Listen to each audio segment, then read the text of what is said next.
Livro Nos Domínios da Mediunidade, pelo espírito André Luiz, Francisco Cândido Xavier. Capítulo 8.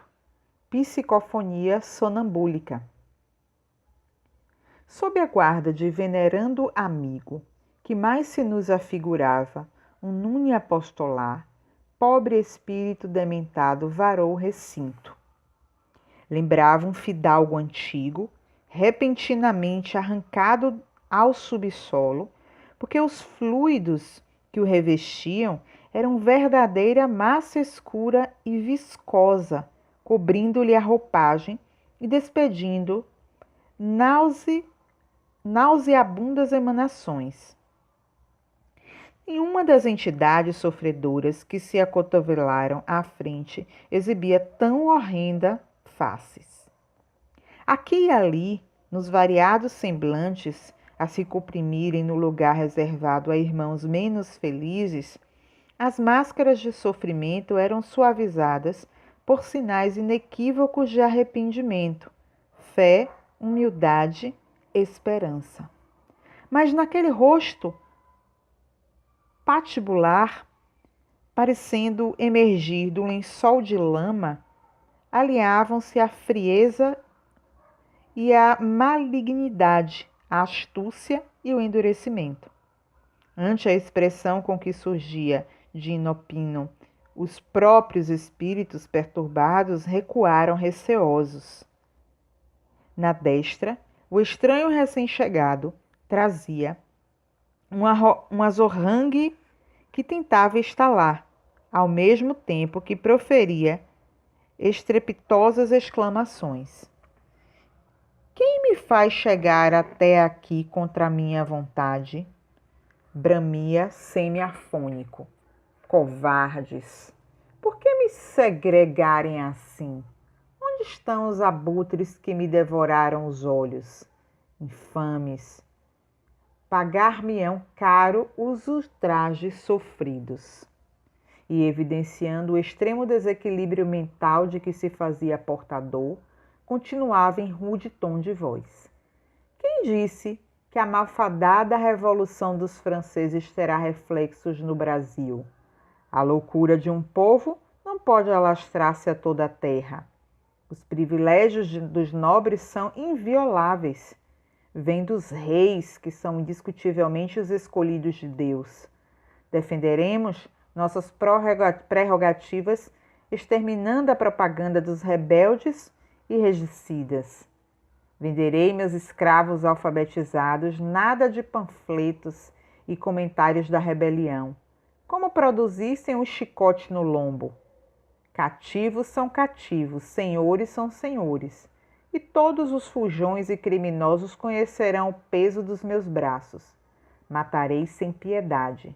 5 troncos de suplício, 5 troncos, eis aquilo de que necessito para refazer a nossa tranquilidade. Foi um fazendeiro desumano, esclareceu nosso orientador amigo. Desencarnou nos últimos dias do século XVIII, mas ainda conserva a mente estagnada na concha do próprio egoísmo. Nada percebe por enquanto, senão os quadros interiores criados por ele mesmo, constando de escravos, dinheiro e lucros da antiga propriedade rural em que enterrou o pensamento, convertendo-se hoje em vampiro inconsciente de almas reencarnadas que lhe foram queridas no Brasil colonial. Com todo o respeito que devemos à fraternidade, podemos dizer que ele nada mais fora que desapiedado algoz dos infortunados cativos que lhe caíam sob o guante de ferro. Detentor de vastíssimo latifúndio, possuía consigo larga legião de servidores que lhe conheceram de perto a tirania e a perversidade. Valendo-me da pausa espontânea, fitei o rosto do triste recém-chegado com mais atenção, reconhecendo que os seus olhos, embora móveis, quantos de um felino, estavam vidrados, mortos. Ia apontar para aquelas órbitas inexpressivas, quando o instrutor, adivinhando-me um impulso, acrescentou: odiava os trabalhadores que lhe fugiam às garras, e quando conseguia arrebatá-los ao quilombo, não somente os algemava aos troncos de martírio, mas queimava-lhes os olhos, reduzindo-os à cegueira para escarmento das senzalas.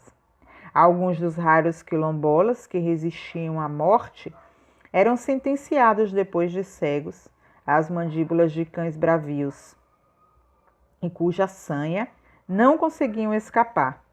Com semelhante sistema de repressão, instalou o terror em derredor dos seus passos, granjeando então fama e riqueza. Contudo, veio a jornada inevitável do túmulo, e nessa fase nova não encontrou senão desafetos a se levantarem junto dele na feição de temíveis perseguidores. Muitas vítimas de alma branda lhe haviam desculpado as ofensas, mas outras não conseguiram uma força para o perdão espontâneo e converteram-se em vingadores do passado, ali cumularem o espírito de aflitivo pavor, emaranhado nas teias da usura e fazendo do ouro o único poder que acreditava, nem de leve se sentiu transportado de um modo de vida para outro através da morte. Crê-se no cárcere de trevas, atormentado pelos escravos, prisioneiro das próprias vítimas. Vive assim, entre a desesperação e o remorso, martirizado pelas reminiscências das flagelações que decretava e hipnotizado pelos algozes de agora, dos quais do pretérito foi verdugo, vê-se reduzido à extrema cegueira, por se lhe desequilibrarem no corpo espiritual as faculdades da visão. Enquanto se nos alongava o entendimento, o infeliz foi situado junto a Dona Celina. A medida impressionou-me desfavoravelmente. Logo, Dona Celina, o melhor instrumento da casa, é quem deveria acolher o indesejável comunicante? Reparei-lhe a luminosa auréola, contrastando com a vestimenta pestilencial do forasteiro, e deixei-me avassalar por incoercível temor. Semelhante providência não seria o mesmo que entregar uma harpa delicada às patas de uma fera? Aulus, porém, deu-se pressa em explicar-nos. Acalmem-se. O amigo dementado penetrou o templo com a supervisão e o consentimento dos mentores da casa. Quanto aos fluidos de natureza deletéria, não precisamos temê-los. Recuam instintivamente ante a luz espiritual que os fustiga ou desintegra.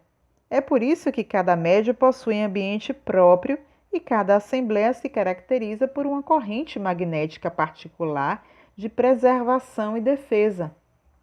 Nuvens infecciosas da Terra são diariamente extintas ou combatidas pelas irradiações solares, e formações fluídicas inquietantes a todo momento são aniquiladas ou varridas do planeta pelas energias superiores do espírito.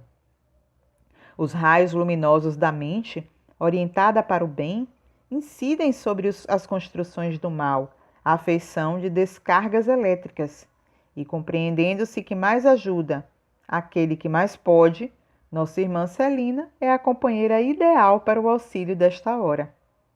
Indicando-a, exclamou: observemos. A médium desvencilhou-se do corpo físico como alguém que se entregava a sono profundo e conduziu consigo a aura brilhante de que se coroava. Clementino não teve necessidade de socorrê-la. Parecia afeita àquele gênero de tarefa. Ainda assim, o condutor do grupo amparou-a solícito.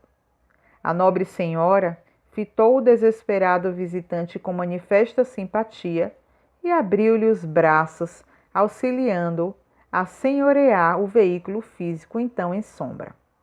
Qual se fora atraído por vigoroso ímã, o sofredor arrojou-se sobre a organização física da médium, colocando-se a ela instintivamente.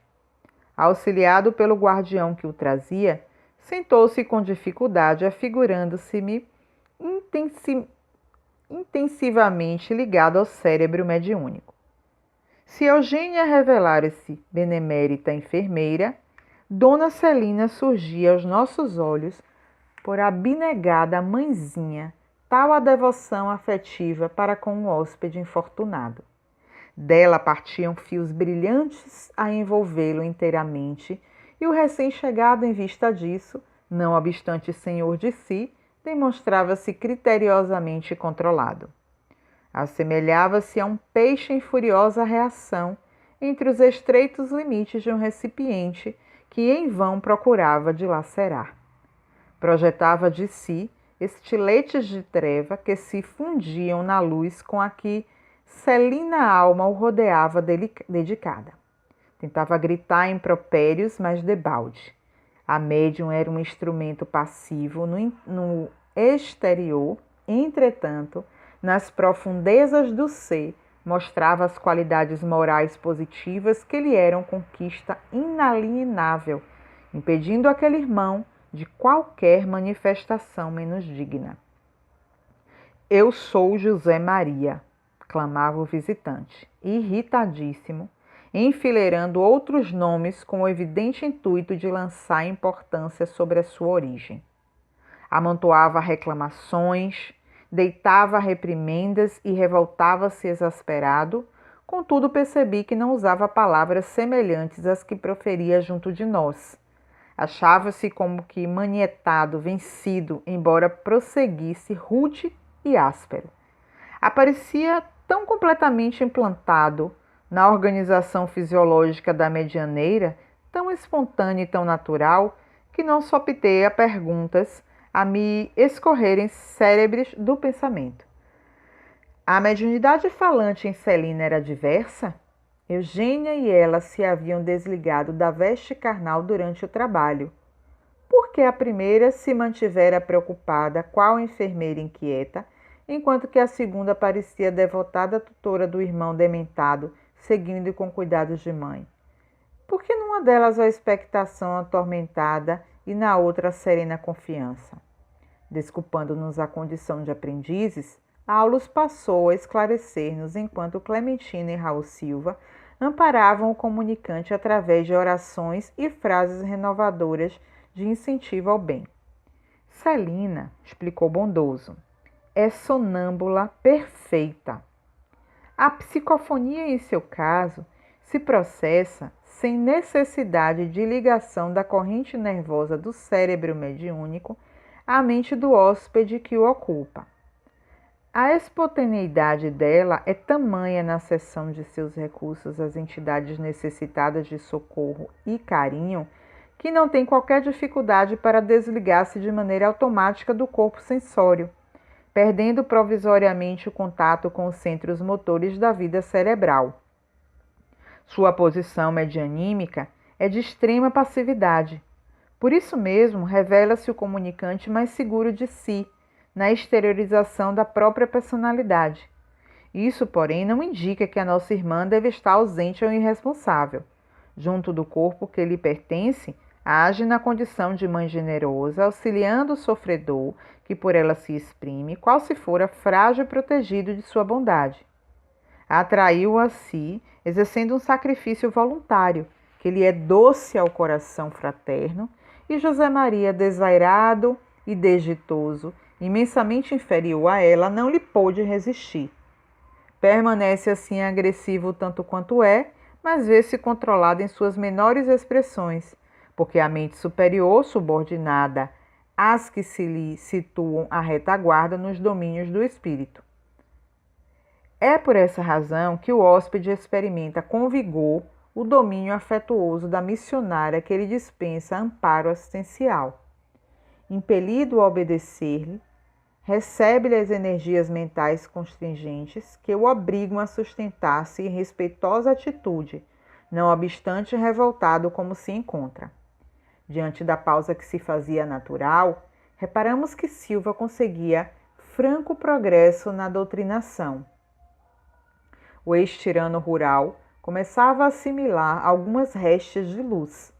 Hilário, contudo, provocou a continuidade da lição, perguntando: embora seja preciosa, auxiliar, como vemos, não se lembrará, dona Celina, das palavras que o visitante pronuncia por seu intermédio?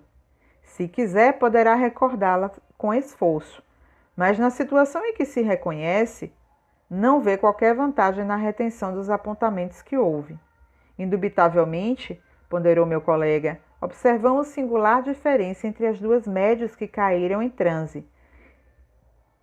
Tenho a ideia de que na psicofonia consciente, Dona Eugênia exercia um controle mais direto sobre o hóspede, que ele utilizava os recursos, ao passo que Dona Celina, embora vigiando o companheiro que se comunica, deixa mais à vontade, mais livre. Caso não fosse Dona Celina trabalhadora hábil, capaz de intervir a tempo em qualquer circunstância menos agradável, não seria de preferir as faculdades de Dona Eugênia? Sim, Hilário, você tem razão. O sonambulismo puro, quando em mãos desavisadas, pode produzir belos fenômenos, mas é menos útil na construção espiritual do bem. A psicofonia inconsciente, naqueles que não possuem méritos morais suficientes à própria defesa, pode levar à possessão sempre nociva e que por isso apenas se evidencia integral nos obsessos que se renderam às forças vampirizantes. Hilário refletiu um momento e tornou a considerar. Aqui vemos a média fora do vaso físico, dominando mentalmente a entidade que lhe é inferior. Mas, e se fosse o contrário? Se tivéssemos aqui uma entidade intelectual superior senhoreando mentalmente a médium? Nesse caso, redarguiu o paciente interlocutor, Celina seria naturalmente controlada. Se o comunicante fosse nessa hipótese uma inteligência degenerada e perversa, a fiscalização correria por conta dos mentores da casa, e em se tratando de um mensageiro com elevado patrimônio de conhecimento e virtude, a médium passivar-se-ia com satisfação, porquanto lhe aproveitaria as vantagens da presença, tal como o rio se beneficia com as chuvas que caem do alto. O instrutor ia continuar, mas Clementino solicitou-lhe o concurso para a remoção de José Maria, que, algo renovado, principiava a aceitar o serviço da prece, chegando mesmo a atingir a felicidade de chorar. Nosso orientador passou a contribuir na assistência ao visitante, que foi novamente entregue ao amigo paternal que o trazia, a fim de internar-se em organização socorrista distante.